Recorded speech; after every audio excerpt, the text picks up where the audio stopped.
अपने छोटे से कमरे में रिया अपनी किताबों में गहराई से डूबी हुई है, जो उसकी दुनिया के बीच एकाग्रता का एक प्रतीक है।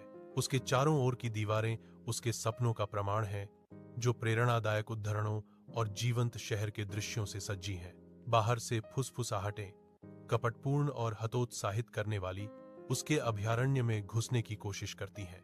रिया, हालांकि, अडिग रहती है।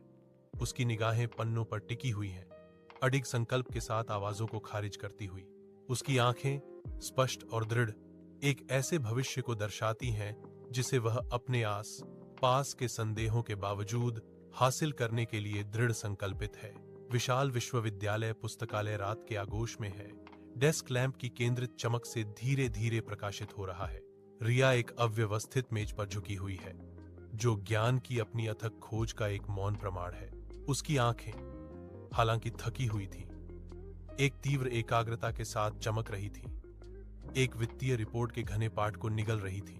एक खाली कॉफी कप उसके बगल में खड़ा है, जो उसके द्वारा लगाए गए लंबे घंटों की एक स्पष्ट याद दिलाता है। बाहर बड़ी खिड़कियों से बारिश की धारें नीचे गिर रही हैं, जो उसकी अटूट एकाग्रता के लिए एक लयबद्ध पृष्ठभूमि का काम कर रही हैं। रिया पूरी तरह से तल्लीन रहती है, अपनी पढ़ाई की जटिल दुनिया में खोई हुई है।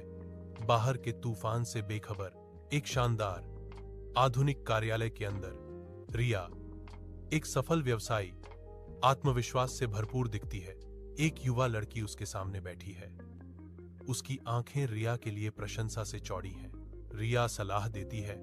उसके शब्द अनुभव के वजन और अटूट आश्वासन से भरे हुए हैं। विशाल खिड़की से शहर का एक शानदार नजारा दिखता है, जो रिया की यात्रा का एक प्रमाण है।